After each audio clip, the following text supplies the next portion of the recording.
중요한 포인트는 뭐냐면 핵심 역량으로 내재화하는 게 맞냐 아니냐를 판단을 할 때에는 목숨 걸고 만들 수 있느냐가 핵심이에요. AWS나 애저나 구글 플랫폼 같은 것들은 아직은 좀 더 인프라 레벨 쪽에 있어요. 투자하시는 입장에서는 이 플레이어들의 내공 어떻게 판단할 수 있습니까? 첫 번째는 얼마나 이 핵심 역량이 탄탄하고 이게 계속 유지가 되거나 확장되거나 고도화되느냐, 이게 얼마나 마켓에서 계속 의미 있는 선순환과 돈의 흐름을 만들어내느냐. 네, 안녕하세요. 티타임 조홍재입니다. 고 대표님 모셔서 데이터에 대해서 이야기하고 있는데요. 이번에는 조금 투자의 관점이라던가 아니면 이 데이터 시장 자체를 잘 바라볼 수 있는 관점을 조금 키우기 위해서 이 데이터 시장에 대해서 좀 알아볼게요. 일단 뭔가 시장에서 뭔가 커지고 있다는 거는 그게 이제 돈이 되기 때문이죠. 굉장히 심플합니다. 어떤 사업에 대해서든지 간에 데이터에 대한 거가 점점 이걸 잘 써먹으면 돈을 많이 버는구나.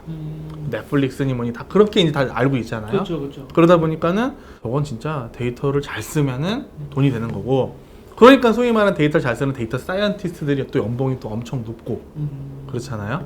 그럼 결국에는 이 데이터를 잘 썼을 때에 어떤 산업이든 돈이 되다 보니 데이터를 잘 다루는 사람, 데이터를 잘 다루게 해주는 솔루션, 어떤 기술, 도구, 이런 것들이 이제 점점 다 발전하고 진화할 수밖에 없는 거고, 그러면서 자연스럽게 계속 선순환이 되는 거죠.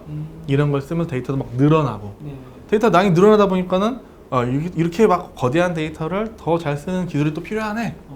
그러니까 계속 선순환이 되면서 이쪽에 자꾸 돈이 몰리고, 돈이 될 것 같으면 투자자들이 또 몰리는 거죠. 투자자들이 몰리니까는 거기서 뭐 성공적인 사례들이 나오고, 이런 게 결국엔 선순환인 것 같아요.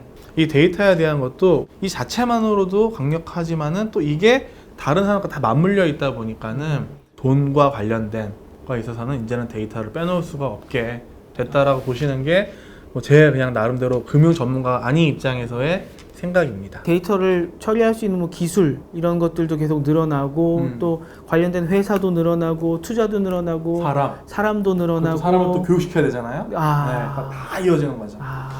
그러다 보니까 또 더 많은 데이터가 모이고, 그쵸. 데이터 플라이 휠이군요. 그러면 이 데이터라고 하면은 주요 회사, 주요 플레이어가 어떤 회사인가요? 그러니까 흔히 말하는 그런 수집부터 뭐 저장, 분석 이런 것들을 다 그 중에 하나의 영역을 제품으로 제공하는 회사들도 있는데, 요즘에는 그냥 수집, 분석 요거에서 하나만 딱 제품으로 하는 것보다는 거의 이게 그냥 원스톱 풀세트가 보통 필요하다 보니까는 이런 걸 또 플랫폼이라고 하죠. 이런 데이터 플랫폼, 뭐 저희도 그 중에 하나인 거고, 이런 데이터 플랫폼을 제공하는 회사들의 집단이 있고요. 회사 입장에서는 사실 그런 회사랑 접촉하는 게 제일 편하시겠네요. 우리가 뭐 아마존이나 페이스북 같은 대단한 데이터를 잘 다룰 수 있는 회사가 아니라고 하면 이 데이터를 활용해서 우리 회사에서 뭔가 더 좋은 걸 하고 싶은데 뭐 하나하나 또 처음부터 시작할 수는 없으니 이 플랫폼 회사랑 그냥 바로 이렇게 그런 경우도 실제로 많이 좀 겪게 됩니다. 예를 들어 좀 큰 회사 같은 경우는 그 안에도 어떤 이런 기술을 개발하는 조직이 또 있거든요. 여기서 이제 중요한 포인트가 이 기술을 원천 기술, 즉 바닥부터 다 직접 만드는 거가 맞느냐. 맞는 경우가 있고 아닌 경우가 있죠. 맞는 경우는 이렇게 원천 기술 자체가 이 회사가 핵심적으로 하는 비즈니스에 아주 직결이 돼서 이 데이터에 대한 기술 자체도 코어 어떤 핵심 역량으로 가져야만이 하는 경우가 있어요. 자, 그러면은 요런 그 미션과 이걸 잘하는 핵심 역량을 가진 회사들이 더 커려면 당연히 핵심 역량을 계속 이제 갈고 닦아야 되는데, 내재화를 하려면은 다 시간과 돈이잖아요.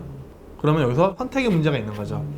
이걸 우리가 직접 하기 위해서 사람도 뽑고 못도 하고 다 해야 되느냐, 아니면 이거를 잘 하는 이미 어떤 솔루션이 있다고 한다면 우리가 그걸 다 체크해 봐서 우리한테 딱 맞는 제일 좋은 거를 해서 그냥 한 큐에 해결해 버리느냐. 근데 어쨌든 보통은 정말 핵심 역량으로 갖고 이것까지도 우리가 내재화하는 게 맞아라고 하면은 이거를 원천부터 다 쌓으시는 게 맞는데, 시간과 돈이 한정돼 있으니까 다 할 수는 없죠. 특히나 이제 직접 만들려면은 이게 다 사람도 뽑아야 되고, 근데 사람 뽑아야 나가. 답이 없죠. 근데 언제 솔루션을 사면은 그 회사가 망하지 않는 한은 그냥 이렇게 하면 되는 거고, 또 중요한 포인트는 뭐냐면 목숨 걸고 만들 수 있느냐가 핵심이에요. 핵심 역량으로 내재화하는 게 맞냐 아니냐를 판단을 할 때에는 심플합니다. 우리가 목숨 걸고 이것만 집중해서 만들어야 하느냐 안 하느냐는 식으로 질문을 바꿔보면 돼요. 저희 회사는 저희 제품 하나밖에 없어요. 목숨 걸고 만들지 잘 만들어서 인정받지 않으면 끝나요. 근데 이런 경우랑 한 두세 명 좀 이렇게 연봉 뭐 한 1억 몇천 준다고 해서 뽑아서 그것도 뭐 일들이 많아. 이것만 만들 수도 없어요, 보통은. 이런 거랑 그런 부분들을 잘 따져보셔야 할 필요가 있습니다. 그렇게 이제 솔루션 회사도 있고 좀 넓은 플랫폼 회사도 있고 그 다음에 데이터 자체를 공급하는 회사가 있습니다. 저희 이런 데이터 있으니까 얼마에 사세요. 이걸 사서 이렇게 쓰세요. 그런 회사들이 있고요. 또 데이터를 분석해주는 회사도 있습니다. 왜냐면은 모든 어떤 회사의 모든 사람이 다 데이터를 잘 분석하는 건 또 아니거든요. 그러니까 분석하고 컨설팅 해주는 회사들도 있고 이 생태계에는. 어떻게 보면 제일 가까운 접점이네요. 제일 쉽게 설명해 주시겠네요, 그분들이. 그럴 수도 있죠. 우리가 이런 문제가 있는데 난 잘 모르겠고요. 돈 줄 테니까 알아서 해주세요. 약간 웨딩 플래너. 뭐 그럴 수 있죠. 네, 그러면은 이 회사들은 이런 문제가 있으시군요. 이걸 원하시군요. 그럼 봤더니 내부에는 이런 데이터가 있으시네요. 근데 또 이런 건 없으시네요. 그럼 저희가 알아서 저쪽에서 이제 가져올게요. 외부 데이터. 돈 주세요. 얼마예요? 돈 주세요. 그러면은 그 데이터도 끌고 왔고 이 데이터도 있고 그 이제 뭔가 거기서 일을 해야 되잖아요. 근데 또 솔루션이 필요한 거죠. 여기 없으세요, 예를 들어서. 근데 뭐 이 분석 컨설팅에서는 그 솔루션이 있어요. 그러면은 저희가 가진 솔루션 가지고 저희가 알아서 할게요. 그래서 뭐 분석도 하고 막 뭐 또 해서 이렇게 전해드리죠. 그러면은 요거에 따라서 어떤 광고를 더 추적하든 뭐 하든 하시는 거죠. 근데 이제 양날의 검인데요. 계속 의존하면 이 데이터를 보는 눈과 활용하는 역량을 내재화를 못 하시죠. 그럼 계속 그냥 의존할 수밖에 없죠. 그렇죠. 이게 결국은 이 데이터로 경영을 나중에는 해야 되고 디지털이 점점 더 중요해지면은 지금은 남들 하니까 같이 시작해볼까라고 해서 도움을 받아서 할 텐데 나중에는 그게 정말 내 핵심 역량이 결국은 돼야 되는데 그게 다 끝까지 안 밖에 될 수도 있고 그렇다고 이 컨설팅 회사랑 뭐 천년만년 갈 수 있을지도 모르는 거고. 그런 게 항상 딜레마이자 윗분들의 고민이 많은 큰 고민입니다. 어떻게 하지 적정선에서 내재화를 잘할 수 있을까? 되게 중요한 문제입니다. 그럼 투자의 관점에서는 데이터와 관련된 회사 중에 제일 센 회사들은 어디예요? 클라우드 회사인가요? 아니면은 그러니까 영역별로 다 뛰어난 회사들이 있어요. 근데 그 중에서 어디가 제일 기득권을 쥐고 있다 라기는 어려운 것 같아요. 그러니까 그만큼 데이터가 다양한 분야가 다 맞물려 돌아가다 보니까는 예를 들어서 남들 다 저 데이터 있으면 우리 비즈니스가 참 좋을 텐데 싶은 데이터를 들고 그걸 비싸게 파는 회사들도 떵떵거릴 수 있는 거고요. 그다음에 또 이제 이런 툴을 뭐 저희 같은 회사 같은 경우는 이런 솔루션을 이렇게 쉽게 직접 만들기 어려울 정도의 어떤 완성도와 이런 걸로 잘 만들어 놓으면은 우리의 본질은 이런 걸 만드는 거 아니니까 매달 얼마씩 내서 보통 요새 다 이렇게 사스 비즈니스로 하잖아요. 서비스 구독 서비스처럼 이제 그런 회사들도 또 시장에 엄청나게 많고 근데 이쪽이 지금 경쟁이 제일 치열하기는 합니다. 솔루션 제공하는 쪽이 데이터를 제공하는 쪽보다 데이터 모으는 게 그만큼 쉽지가 않아서 그래요. 근데 솔루션이라는 거는 사실은 그 안에 레벨의 차이는 있을지언정 언뜻 봐서는 저거 우리 쉽게 만들 수 있을 것 같은데 숫자도 만든 다음에 한번 이거 B2B 비즈니스로 해볼까 팔아볼까 하다 보니까 굉장히 많아요. 경쟁도 치열하고 저희가 2016년 초에 CDP 고객 데이터 플랫폼 솔루션을 시장에 첫 선을 보였었고 그때만 해도 이 솔루션을 시장에 판매를 하는 솔루션 벤더사라고 하죠. 솔루션 공급사가 몇십 개 정도였어요. 지금 몇백 개고요. 더더군다나 뭔가 된다 싶으면은 아시다시피 저게 될지 안 될지 잘 몰랐는데 되는 것 같네? 우리도 이제 하자라고 거대한 자이언트들, 거인들이 참여를 하죠. 그게 2019년 봄에서 초여름 사이에 거인들이 다 선언을 했어요.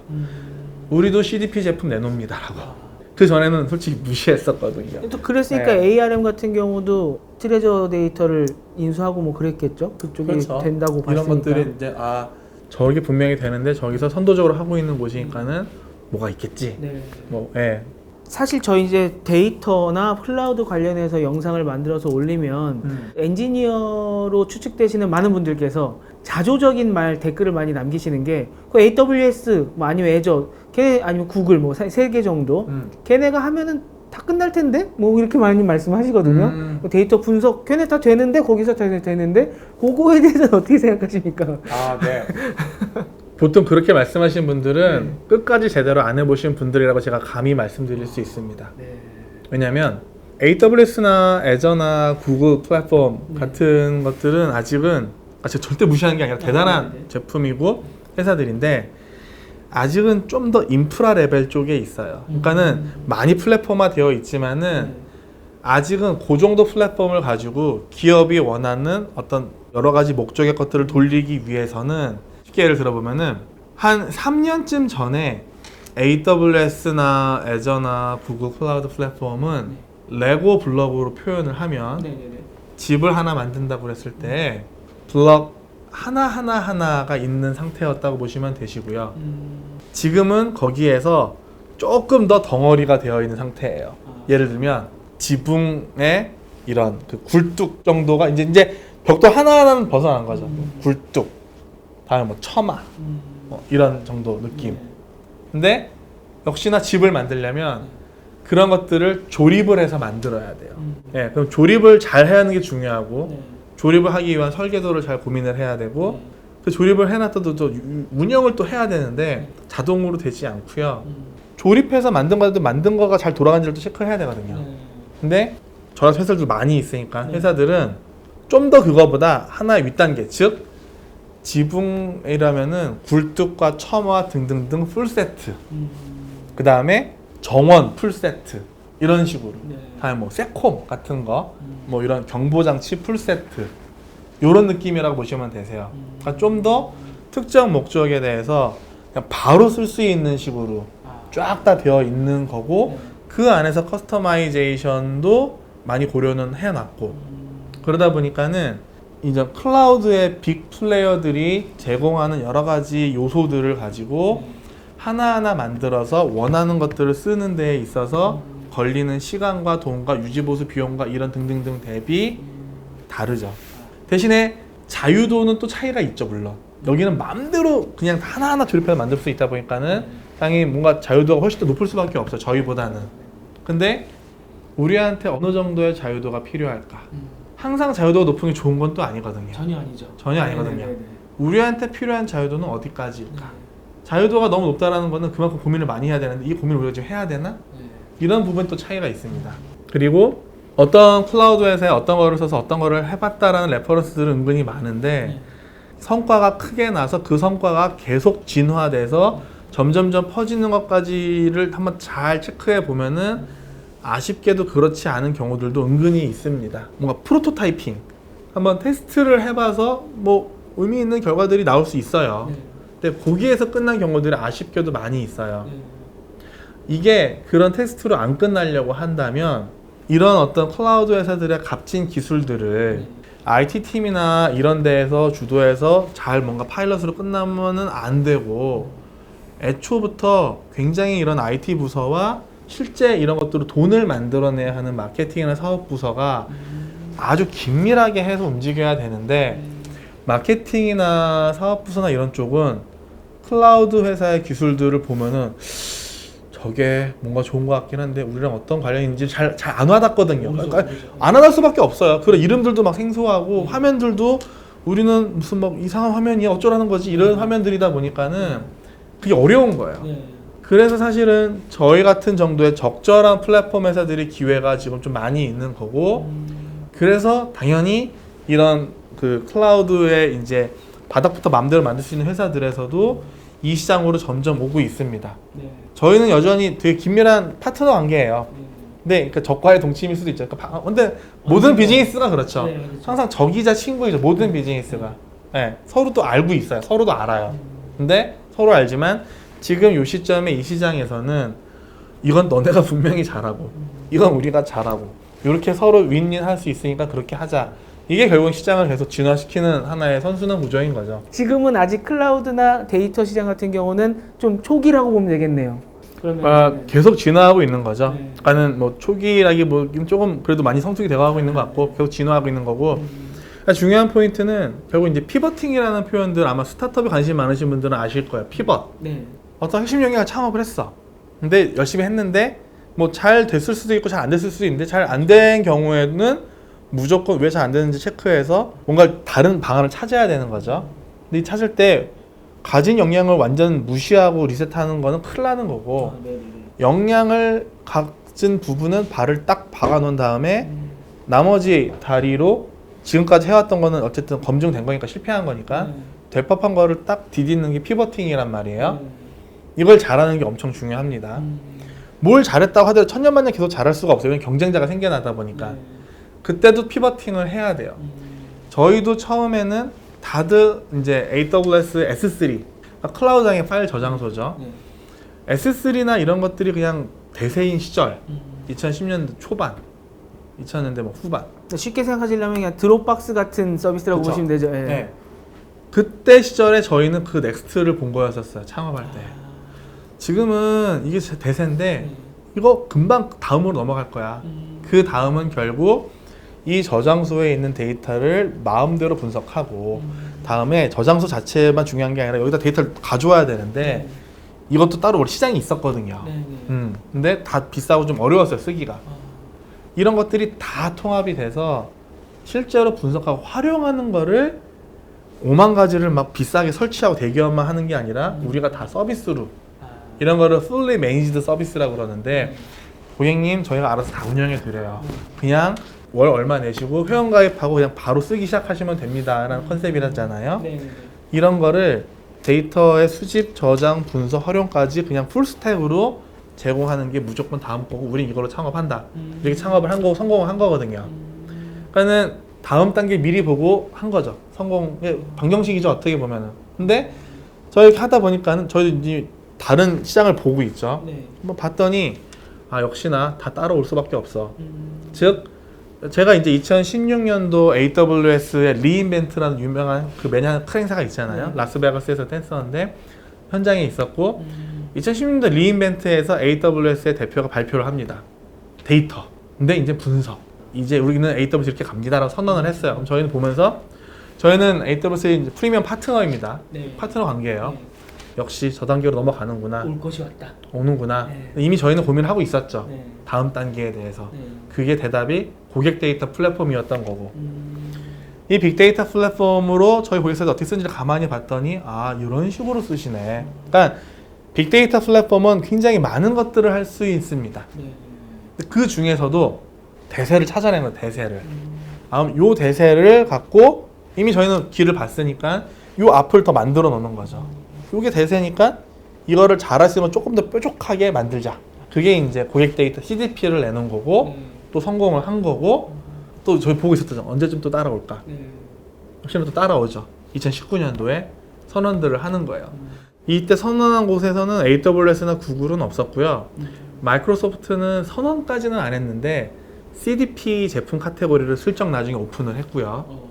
이때 선언을 한 곳은 어떤 자이언트들이 선언을 했냐면 우리도 CDP 제품을 내놓습니다 라고 선언을 했냐면 세일즈포스, 여러분들 아마 잘 아시는 어도비, 오라클이 선언을 하죠. 그러면 결국 지금 주요 플레이어가 누구냐라는 대답은 그 버티칼로 이렇게 각자 이제 잘하는 회사들도 있었고 전체적으로 좀 아우르는 회사도 있었고 맞습니다. 아니면은 클라우드 회사처럼 좀 인프라를 깔아주는 회사도 있었고 네. 이들이 결국은 마지막엔 다 하려고 한다는 거죠. 그렇죠. 다 하려고 하는 경우 왜냐면 자이언트들은 그만한 리소스가 있으니까 네. 자원이 있으니까 CDP 시장이 이제는 2016년도에 저희가 선도제로 내놓으면서 점점 이제 커지고 있잖아요. 다시 또 가지가 쳐지고 있습니다. 그러니까 태생에 따라서 얘네들은 예를 들어서 마케팅 솔루션에서 출발된 CDP냐 데이터 플랫폼 출발된 CDP냐 네, 이런 식으로 좀 가지가 쳐지고 있어요. 또 어떻게 한편으로는 점점 영역이 또 모호해지는 것도 있어요. 왜냐면은 그 말인즉슨 원래 마케팅 솔루션을 만들어 팔던 곳이 이걸 확장하면서 CDP 영역에 들어온 거거든요. 원래는 마케팅 솔루션 영역에서만 놀다가 CDP 영역으로 들어온 거예요. 즉 이 회사는 두 솔루션이 다 있는 거죠. 그러니까 이런 식으로 점점 영역이 막 확장시켜주면서 이게 막 겹치는 거죠. 그러면은 이제 기업들 입장에서는 어느 걸 택해야 되지? 여기도 이거 다 된다 그러고 여기도 이거 다 된다 그러고 어떤 걸 선택하는 게 맞지? 이게 사실은 굉장히 어렵고 중요한 고민들이세요. 투자하시는 입장이나 이 네. 시장을 평가하시는 입장에서는 이 플레이어들의 내공 어떻게 판단할 수 있습니까? 어려운 질문이십니다. 어려운 질문이신데 그냥 저 나름대로 약간의 개인 투자를 하고 있다 보니까는 그냥 그 관점 및 제가 또 존경하는 주변의 투자자분들의 그런 거를 봤을 때에는 몇 가지 포인트가 있는데요. 첫 번째는 얼마나 이 핵심 역량이 탄탄하고 이게 핵심 역량에 대한 탄탄함이 계속 유지가 되거나 확장되거나 고도화되느냐. 보통 이게 잘 되려면은 핵심 역량을 만들어내는 멤버들이 얼마나 제대로 회사에서 남아서 있느냐. 막 회사 막 들락날락 하는 게 아니라 막 하는 게 아니라 초기에 키 코파운더들이 얼마나 잘 있고 물론 이 코파운더 초기 공동 창업자가 더 뛰어난 사람들 더 많이 잘 들어와야만 하는 거죠. 그렇죠. 그런 흐름을 보는 게 중요하고요. 그리고 어떤 이 핵심 역량을 갖고 제품이나 서비스를 만들어 사업을 하잖아요. 그러면은 이게 얼마나 마켓에서 계속 의미 있는 선순환과 돈의 흐름을 만들어내느냐. 나름 기술을 잘 만들었는데 안 팔리면 답이 없잖아요. 네. 근데 이게 점점 이들이 뭐 만들어낸 시장이 됐건 아니면 나중에 참여한 시장이 됐든지 간에 요 시장 자체가 얼마나 의미 있게 커지느냐를 이제 마켓 사이즈를 계속 보는 거죠. 그래서 이미 이 시장 자체는 더 이상 안 커라고 한다면 아무리 잘해봐야 여기서 끝나잖아요. 네. 답이 없죠. 이 자체가 이제 커지면 이제 계속 가는 거고. 네, 그런 부분들을 또 보는 부분이 있습니다. 데이터와 관련해서는 중요한 포인트 몇 가지가 있는데 기술 자체가 중요하고요. 그다음에 또 하나는 규제. 왜냐면 아무리 데이터 뭐 할 수 있어도 뭐 정부가 혹은 글로벌리 뭔가 규제, 대표적인 개인 정보에 대한 부분 중요하죠, 당연히. 그렇죠. 규제가 있어야만 하는 거고요. 그런 것까지 이제 같이 봐야 돼요. 실제로 저희가 지금 굉장히 중요한 프로젝트들, 큰 고객사들 프로젝트를 할 때 보면은 데이터가 얼마나 많고 좋은 게 있고 기술이 좋은 거가 다 있어도 네. 여러 가지 이유 때문에 회사가 규제가 관련하는 팀이 있고 조직이 있잖아요. 이건 이러이러한 이유 때문에 안 됩니다라고 하면은 다 못합니다. 그러면은 이제 투자를 하려면은 시장의 규제가 어떻게 변화하고 있는지를 잘 알아야 되는 거죠. 법의 관점에서든 어떤 트렌드의 관점에서든. 특히나 네. 최첨단에 있는 산업이다 보니까 뭐 예전에 타다 생각도 나고요. 네. 뭐 이루다 같은 경우도 있었는데 규제나 그다음에 개인정보 뭐 그 사이에서 되게 이 산업이 어떻게 갈지 좀 이렇게 모르겠군요. 네. 그러니까 규제에 대한 파악과 그 판의 흐름이 너무나 중요한 것 같아요. 쉽지는 않은 판단이겠네요, 그쪽에. 네, 네. 예. 사실 보시는 분들은 많이들 그런 대답을 원하실 거예요. 이거 하는 회사 보세요. 그래서 뭐 어디라고 많이 물어보실 것 같은데 사실 그 판단은 지금은 누구도 내릴 수 없는 게 사실은 좀 맞겠군요. 물론 이제 핫한 이슈를 뿌리고 다니는 회사들이 그래도 유명한 데가 맞죠. 뭐 팔란티어라던가 데이터 분석 쪽에 또는 뭐 최근에 세일즈포스가 인수한 대시보드 같은 것들을 그리고 활용하는 쪽에 또 대표적인 훌륭한 회사 중에 하나인 뭐 태블로 같은 경우도 그러니까 즉 자이언트들이 인수하는 회사는 다 이유가 있는 거죠. 물론 뭐 저희도 그렇게 인수가 그렇죠. 된 거긴 하지만 다 이유가 있는 거죠.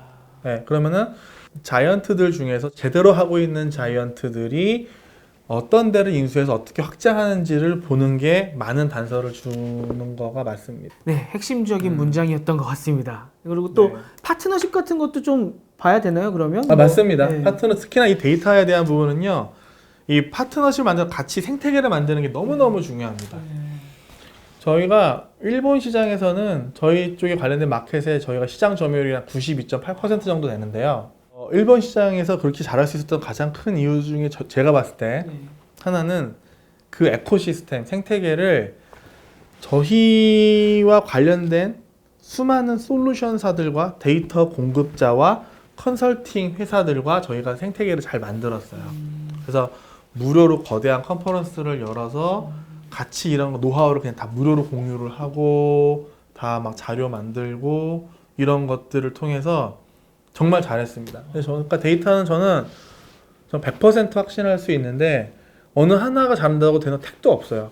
그러니까 데이터 자체를 갖고 있는 곳, 어떤 솔루션을 갖고 있는 곳, 이런 걸 활용해서 분석을 도와주는 곳, 또 뭔가 기업이 원하는 커스텀의 어떤 구축을 도와주는 곳, 또는 활용된 어떤 그런 세팅을 운영해주는 곳. 이게 지금 이 생태계의 키 플레이어이거든요. 이걸 서로 같이 판을 키우고 같이 더 진보된 어떤 흐름과 사용성을 제공해 준다라는 신념으로 서로 협력하지 않으면은 어렵습니다. 네. 이게 성숙된 시장은 아직 아니고 성숙되어 가고 있는 시장이기 때문에 인수합병이라던가 아니면 연합군 요거를 네. 잘 보셔야겠군요. 혼자 다 할 수 있는 시장은 아직 절대로 아니고요. 아닙니다. 정말 오늘 귀한 말씀 들은 것 같고요. 대부분의 분들이 CEO는 아니실 테니까, CEO나 CTO가 아니실 테니까 아닌 분들의 관점으로 지금까지 이제 말씀을 들어봤고요. 마지막으로 만약에 뭐 결정권자도 보시는 분들 많이 또 계실 거예요. 티타임즈 보시는 분들이 또 C레벨이 꽤 계십니다. 네. 만약에 결정권자라고 하시면 어떤 걸 좀 눈여겨보시고 어느 회사들이랑 함께 가셔야 될까요? 자, 그러니까는 어떤 회사랑 함께 한다는 건 결국 파트너십, 제휴 비즈니스잖아요. 예전에는 제휴 비즈니스라고 하면은 보통 이제 흔히들 많이 이제 뭐 카드사 같은 경우는 여러 회사가 제휴해서 이제 포인트 하거나 예를 들어서 뭐 놀이공원이 있어. 놀이공원이 있으면은 카드사는 내부에 돈을 태워서 그 놀이공원에서 쓸 수 있는 뭔가를 마련해주고 또 놀이공원 좀 뭔가 해주고 서로 이렇게 주거니 받거니 하는 거죠. 그런 게 이제 제휴의 기본인 거죠. 이제 기브 앤 테이크 하는 게. 근데 가면 갈수록 주고 받는 거의 대상이 다 데이터로 가고 있습니다. 우리는 이 데이터를 줄게. 너네는 이 데이터를 줘. 혹은 뭐 준하는 뭔가를 줘. 이게 점점 케이스가 늘어나고 있어요. 왜냐면은 우리 회사가 갖고 있는 데이터로는 어떤 고객을 이해하는 뭔가를 잘하기 위한 한계들이 꽤 있거든요. 대표적인 케이스들이 어떤 경우냐면은 이제 데이터 거래 시장에서 돌아가는 판의 어떤 기본 흐름이기도 한데 예를 들어서 일부에서 국수집 친구분 그 회사를 또 들게요. 식당 뭐가 궁금할 것 같으세요? 국수집에서 친구분의 국수집은 확보할 수 있는 데이터인데 절대 확보 못하는 데이터지만은 너무너무 알고 싶은 게 뭐가 있으실 것 같아요? 절대 확보를 못 한다고요? 일단 뭐 그냥 그 직접 확보는 아니 다른 경쟁 관계에 있는 다른 집의 뭐 매출이라던가 뭐 그런 게 궁금하지 않을까요? 기자님 역시 똑똑하십니다. 아마 스파이를 심거나 네. 뭔가 불법적인 걸 하지 않는 한 안 되잖아요. 그렇죠. 그죠? 근데 분명히 우리 집에서 열심히 먹은 단골인데 왠지 최근에 저기 새로 생긴 집 자꾸 드나드는 것 같아. 이러다가 우리 단골 뺏기지 않을까? 마음이 아프죠. 저기서는 뭘 먹었지? 우리 집에서 뭘 먹었는데 저기서 뭘 먹고 있는 거지? 저게 더 맛있으면 어떡하지? 이게 궁금하잖아요. 그렇죠. 그죠? 똑같아요. 어느 산업이든지 간에. 그러면은 이제 그 사장님이 아실 수 있으니까 이렇게 뭐 이렇게 인피 면구 이런 거 무역지를 보시면 아시겠지만 이렇게 무슨 뭐 가면을 쓰고 가서 그렇죠. 뭐 해야 되나? 뭐 이렇게 마스크를 이렇게까지 하고 친구를 보내야 뭐 되나? 해야 되나? 뭐 등등의 고민을 하시겠잖아요. 다 비슷한 고민이 있습니다. 그러면은 자, 이 데이터를 어떻게 획득할 수 있을까요? 경쟁사의 데이터요. 네, 그건 모르겠어요. 안 똑똑하다 말아도 삐지시겠지만 자, 그 동네에 식당들을 리뷰하는 사이트가 있을 수가 있어요. 맛집 리뷰. 거기에는 우리의 단골인 홍길동이 그 친구분의 국수집은 A예요, 이름이. 저희 경력이 B예요. A는 이런 게 맛있었는데 언제부턴가 초심이 변해서 점점점 이렇게 해놓는데 그 리뷰 사이트에다가 새로 생긴 B에 가봤더니 A의 이 맛과는 어떤 면이 미묘하게 다르지만 이런 게 좀 맛있어서 나도 모르게 왠지 자주 가서 막 별점도 주고 막 이런 거. 그러니까 리뷰 사이트에 그런 게 시스템이 있을 거잖아요. 그렇죠. 언제 갔다, 별점 어떡하, 좋은 점, 나쁜 점. 여긴 다 알죠. 그러네요. 그러면은 여기랑 제휴를 하는 거예요. 여기랑 제휴를 하면 우리 매장에 왔었던 아무개가 언제 저 매장에 가서 뭐 했는지를 아는 거죠. 그 회사한테 안 물어봐도 그 고객이 이 회사랑 뭐 했는지를 알면 되는 거군요. 그 회사의 데이터를 훔쳐오는 건 불법이지만 그렇죠. 이 고객이 뭐 했는지를 고객이 알려주는 건 불법이 아니군요. 아니죠. 그런 유사한 접근법들이 많이 있습니다. 그래서 이제 그런 류의 컨텐츠를 가진 회사들 중에서 이 자기네들의 커뮤니티에서 고객들이 시장에 있는 산업군의 어떤 제품들에 대해 어떻게 반응하는지를 각 브랜드마다 이렇게 해놓은 거를 아주 체계적으로 서비스 디자인을 잘해서 그게 다 깔끔하게 데이터로 떨어지는 거를 들고 있는 곳들이 이제 알짜배기. 비싸게 데이터를 팔 수 있는. 그게 아까 예전에 일부에서 말씀해 주셨던 데이터 파는 회사들이군요. 판매하는 데이터 획득하는 방법은 사실은 굉장히 많은데요. 이렇게 작정하게 하는 애들의 데이터가 보통 아주 비싸게 살만한 데이터들입니다. 데이터를 직접적으로 이제 획득하거나 그런 뭐 교환하거나 이런 걸로도 이제 결정권자라서 생각하실 수 있는 거고. 예를 하나 더 드려드릴까요? 이것도 굉장히 값진 예가 하나 더 있는데 물건을 만들어 파는 회사가 있어요. 근데 이 물건이든 뭐든 하여튼 간에 이 물건을 이 회사의 판매와 세일즈맨이 다 직접 판매하는 것도 있지만 네네. 딜러사. 네. 그러니까 영업권을 또 주는 거죠. 그렇죠. 이렇게 하는 경우들도 은근히 많잖아요. 네. 뭐 자동차든 보험이든 뭐 많이 네. 있잖아요. 자, 그러면은 이 상황에서는 이 정보에 대한 기득권 싸움이 보통 항상 있습니다. 딜러사들의 경우는 내가 열심히 상담도 했고 했는데 이거에 대한 나 고객 DB죠. 네. 이거를 제조사한테 난 절대 줄 수 없어. 나의 고유한 자산이야. 이게 있습니다, 항상. 네. 그럼 제조사는 항상 그게 궁금한 거예요. 또 어떤 경우는 제조사가 마케팅하고 해가지고 리드라고 표현하는데 가망 고객을 딜러사들한테 보내기도 하거든요. 우리가 만들어 돈 들여서 보낸 거예요. 네. 근데 여기서는 그렇게 받은 가망 고객을 자기들이 막 이렇게 얘기하고 해가지고 이거 뭐 알 거 없어. 우리 가서 팔게. 그러니까 이런 게 좀 있습니다.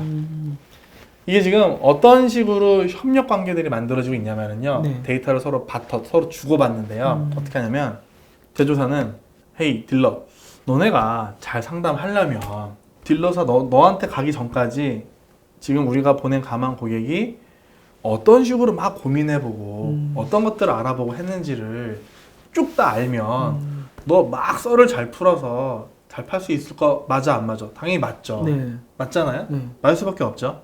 이거 줄게. 정리해서 줄게. 대신에 네. 너는 우리가 보낸 가망 고객과 어떻게 상담을 해서 네. 어디까지 진도를 뺐는지를 데이터로 알려줘. 바터를 치는 거죠. 네, 이런 부분들이 슬슬 정말 데이터 혁신적인 성과를 만들어내고 있는 곳에서는 일어나고 있습니다, 이미. 요걸 또 들어보니까 예전에 말씀해 주셨던 데이터 수집이나 이런 거 동의 어떻게 받는지 이런 것도 또 다 잘 다 알아보셔야 맞물리고 되네요. 중요하고 이게 엄청나게 중요하고 다 규제를 또 파악하고 네. 엄청 중요합니다. 사실은 기획할 때랑은 전혀 다른 지금 제가 약간 결과를 얻은 것 같아요. 생각보다 훨씬 더 많은 거를 오늘 알게 되고 제가 상상하지 못했던 범위까지 좀 이렇게 배운 것 같은데요. 저희 일단 크게 두 가지로 내가 나한테 정말 데이터가 중요한가 나한테조차도 라는 이야기와 그 다음에 데이터 시장이 글로벌리 어떻게 될 것인가 뭐 이제 크게 이야기를 나눴는데요. 혹시 마지막으로 하시고 싶은 말씀이시라던가 있으시면은 네. 최종 인사 부탁드리겠습니다. 네. 두 가지 말씀을 드리고 싶어요. 하나는 데이터에 대한 거랑 하나는 삶에 대한 거. 네. 데이터 관련해서는 제가 생각하는 거는 그거예요. 스티브 잡스가 커넥팅 다츠, 점들을 연결하는 게 중요하다는 말씀을 하셨잖아요. 딱 데이터도 마찬가지예요. 연결을 해야지 더 의미가 커지고 예를 들어서 데이터 하나는 뭐 10원인데 두 개 연결을 하면은 100원, 10배. 근데 그냥 연결이 아니라 약간 정제를 하고 모양을 변형시켜서 연결을 하면 아까 똑같은 두 개 연결 대비 이번엔 갑자기 10,000원. 근데 모양을 적절하게 변형시키고 해서 한 10개 연결하면 막 몇 억 이럴 수가 있거든요. 그러니까 그 말인즉슨 연결 당연히 중요한데 연결하는 과정에서 이제 적절한 정제와 가공과 변형을 통해서 부가가치를 조금씩 얹으면은 그것들을 다시 또 연결했을 때 부가가치가 되게 막 고배 연산으로 막 기하급수적으로 늘어나는 겁니다. 네. 따라서 데이터라는 거는 갈고 닦아서 꿰어서 보물로 만들어야 하는 대상이다 라는, 그러니까 구슬이 서말이라도 꿰어야 보배다 라는 거랑 똑같은데 네. 근데 이 구슬도 한번 좀 닦고 뭔가 때깔 광나게 해야지 더 보배가 된다는 거랑 똑같습니다. 네, 그게 이제 한 말씀 드리고 싶고요. 삶에 대해서는 아까도 이제 일부에서 잠깐 말씀드리긴 했습니다만 그로스 해킹 얘기하면서 네. 어떤 인생에서 궁극적인 지향점 잘 안 보여요, 솔직히. 그죠. 이게 뭐 예언자도 아니고. 보통 뭐 행복 뭐 이렇게 얘기하고. 네, 네. 그러니까 근데 행복이라는 게 멀린 게 아니라 하면서 계속 행복할 수 있잖아요. 그렇죠. 네. 그러다 보니까 현재 눈에 보이시는 경험할 수 있는 가시적인 선에서 잘 살펴보고 의사결정을 하신 다음에, 즉 잘 살펴본다는 거는 눈에 보이는 선이라는 말 자체가 얼마나 내가 열심히 관찰하고 공부하고 했느냐인 거죠. 네. 그만큼 요 자리에서 더 보일 수 있는 이 레이더의 이 길이도 더 길어지고 네. 거리에서 좀 더 멀어지죠, 솔직히. 네. 이 중에서 열심히 봐서 딱 찍으면은 열심히 하셔야죠. 열심히 하시고 여기까지 왔어. 그럼 똑같이 하는 거죠. 그러다 보면은 결국에는 많은 기회들과 성장이 이루어지는 거지. 처음부터 잘 안 보이고 막연한데 난 저거 할 거야 아닌 것 같아요. 이 말씀을 드리고 싶습니다. 네. 감사합니다. 저희가 네. 데이터로 시작을 해서 네. 인생까지 네. 말씀을 들으면서 뭔가 개발자라던가 아니면 뭐 데이터를 전공하시는 분들뿐만 아니라 모든 분들이 좀 이렇게 데이터를 활용을 해서 혹은 그냥 내 목표 설정을 통해서 내 삶까지 되돌아올 수 있는 이야기 한번 나눠봤습니다. 아, 데이터가 이렇게 인생에까지 활용될 정도로 이제는 이런 보물이 된 것 같아요. 네. 오늘 아무튼 긴 시간 동안 좋은 말씀 너무 해주셔서 감사드리고요. 다음번에 한번 나중에 뭐 라이브 방송이나 이런 것도 한번 찾아주시죠. 아, 네, 감사합니다. 네, 네, 데이터 네. 관련해서 또 저희가 한번 모실 수 있으면 꼭 한번 바쁘시겠지만 부탁을 드리겠습니다. 시간 내주셔서 감사합니다. 그리고 시청해주셔서 감사합니다. 감사합니다. 청취해주셔서 감사합니다.